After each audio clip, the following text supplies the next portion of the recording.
Hey ladies and gentlemen, welcome back to the channel. As always, it is Nick here, back with your daily crypto news and analysis, and today we are going to be talking about Xinfin, aka XDC. So sit back, relax, and before we fully jump on into this video, I do just want to ask guys to please leave a like on this video. It does help the channel grow immensely, and of course I always do greatly appreciate it. And if you do find any of the information in this video valuable, useful, or interesting in any sort of way possible, definitely hit that subscribe button and turn notifications on to never miss a future update. So with all of that in mind, let's just dive in and let's talk about, of course, the current market structure. I talked to you guys a little bit about it in my XRP and even HBAR video. I'm not too concerned on the price action movement on Bitcoin. Of course, it is a little bit concerning overall. XDC getting a little bit hit by this. I mean, honestly, like when we are talking about XDC, I'm totally fine buying cheap XDC. And I actually told you guys about these levels a while ago. I warned you guys about these levels being targeted at, those bottom, September lows at around like almost 5 cents exact. We almost hit those exact targets perfectly. Trading volume up about 25% here, almost 26%, which is nothing too crazy. I mean, I still want, some more major exchange listings for XDC. Like, this is still a very hard asset to actually accumulate. Just simply because you have to use something like BitTrue, for an example, because there's just not many, exchange listings for this besides like Gate.io and KuCoin, which a lot of individuals that are new to crypto don't know at all how those two work. So when we are talking about XDC, it is one of the harder coins to buy into. And also, when we are talking about Xinfin in general as a network, it is, making some major moves, and we're actually going to be talking about those major moves in this video. So let's move on and let's talk about some exciting things. So first off, we do see here, I would consider having XDC as part of your crypto portfolio. Progress will continue. Don't go crazy. Invest only what you can afford, but it's all going to get very interesting. And I actually do like the idea on saying, don't go crazy. Invest only what you can afford. And the reason for this being is because there's this video that just recently came out. Now this is coming from, one second, let me pause this. So this is actually talking more so about trade finance and stuff like that in the UK. And I think that this is something very interesting, to say the least. Listen closely to this video specifically. The reason for that is because our laws don't allow for digital documentation, and we lack international digital standards. All of that's going to change this year with new laws coming into place in the UK and elsewhere around the world. ICC now setting global standards. The prize, if we make the transformation to a fully interoperable digital trade system, is huge. It's 225 billion in additional growth in the UK and efficiency savings. It's 25 billion in SME growth. It's 1 billion in additional trade finance, and it's an 80% cut in trade transaction costs. It's the most transformative program in world trade. The ICC Digital Trade Conference on the 6th to 8th of April is. So overall, what he's saying is that the trade finance area is going to get disrupted in an interoperable digital way. And of course, XDC, aka Xinfin, is positioned perfectly to be that leading name here. This is talking more so about clarification on tokenized assets as well. Swift, already mentioned, 24 or 27 trillion by 2024.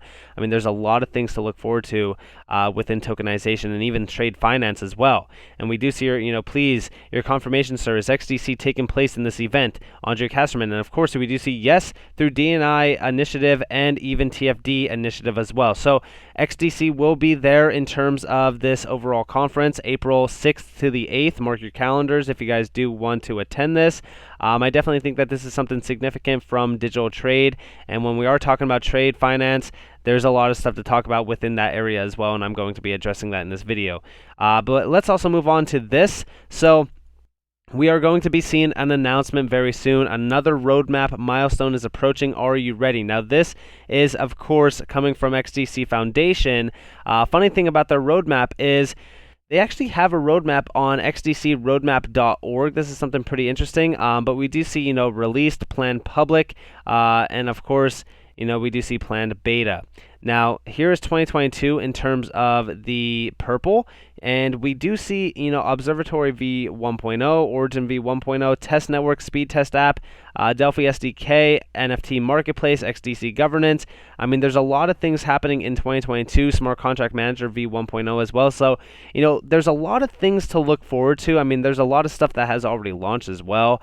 I'm just very excited for this, but also I think that this is something that could be a major partnership or some sort of major update that is not listed, of course, on this roadmap. Who knows what exactly this is going to be, but I definitely do believe that it is going to be something big. A lot of individuals are saying, joining the Digital Pound Foundation as the official partner massive. Who knows what it could be technically. I think that this is going to be something that we are going to have to really kind of watch for, and this is happening today, by the way.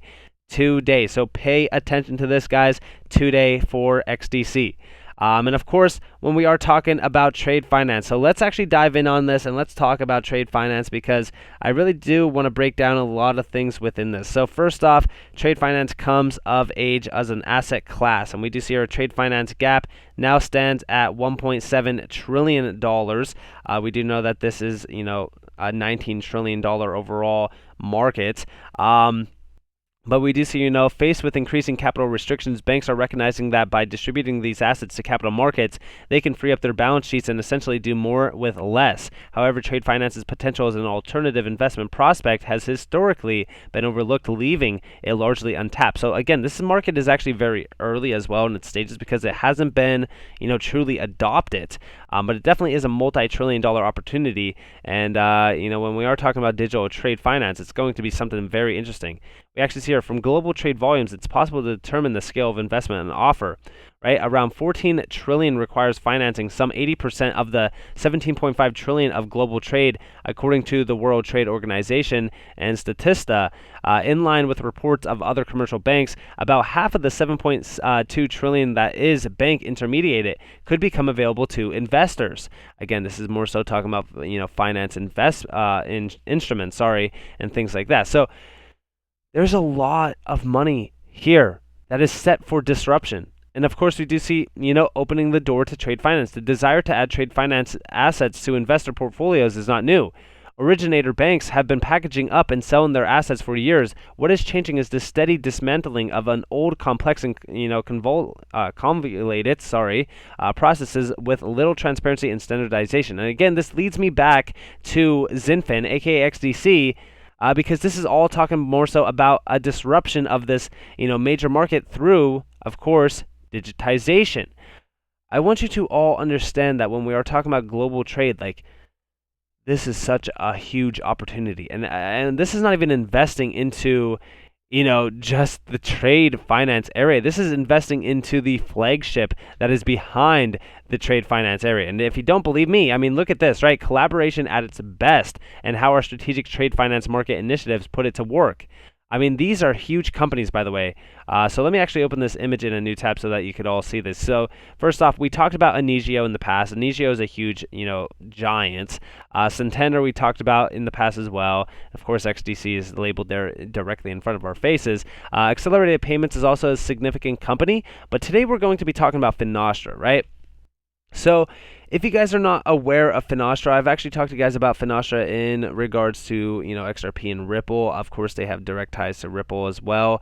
Actually, a lot of these companies usually do. Like even Santander has direct ties to Ripple, and so does Accelerated Payments. But, if we are talking about Finastra, Finastra is such a huge giant, not because of the company itself, but because of the companies that are working within the ecosystem of Finastra. For example, here we have pioneering a world of open finance. Okay, so it's pretty cool, whatever they're focused on digitization and stuff. But the funny thing is, we're seeing, serving institutions of all sizes around, across 130 plus countries. So pretty big, but we serve 8,600 financial institutions, providing the broadest, deepest software applications and connectivity to marketplaces, partners, and fintechs through our open platform, orchestrating the future of financial services. And of course, this is something to really mention because Finastra itself has 90 of the top 100 banks, okay? It has greater than 160 fintech apps connected, 3.5 thousand employees in R&D as well. So this is a huge, company. And again, they are directly tied to, of course, Xinfin. And the funny thing about this is, like, you could look at all their partners. I don't know. I want to say maybe it is with partnering with Finastra. I want to say it is here. I don't think it is, though. I know that they've seen, maybe it's on the partner portal, I believe. I don't know if it is. So yeah, I mean, honestly, there was a bunch of partners I seen. I forgot where it was, but I seen like Visa and stuff like that. So there's a lot of companies within Finastra's ecosystem that are benefiting from technology like Xinfin's, for an example. Because if you are partnered with Finastra, basically all their corporate clients have access to your your tools, for an example, right? So I definitely think that this is something very cool, and of course the numbers are growing because now they do see a customer base of 9,000 plus financial institutions in over 130 countries. So this is something to really know. And also, last but not least, this is the direct tie here. This is something that I want to talk to you guys about for a little bit of time. So when I talk to you guys about Anigio, I talk to you guys about the possibilities of direct connections with Swift. And we do see Swift File Act and Anigio's trace I don't know why I said original like that, provide the best of both worlds to the global trade finance community. We actually see here Global Secure File Transfer 2002, and then Anigio Transferable and Immutable Digital Originals 2019.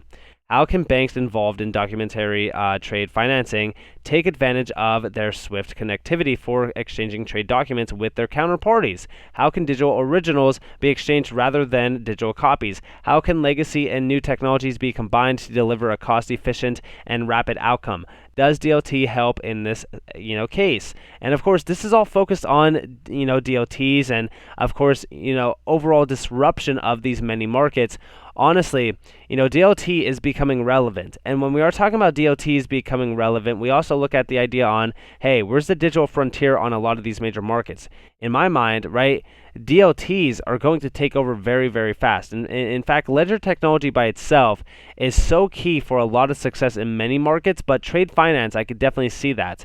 But also, this is more so talking about, security, integrity, and even traceability through a lot of these, this is like data, right? I've always said that when we are talking about these files and we're talking about data in general, like data is becoming the new oil simply because, even Anigio, right, is at the forefront of this. And of course, Anigio is directly tied to, Xinfin. And of course, this is Swift.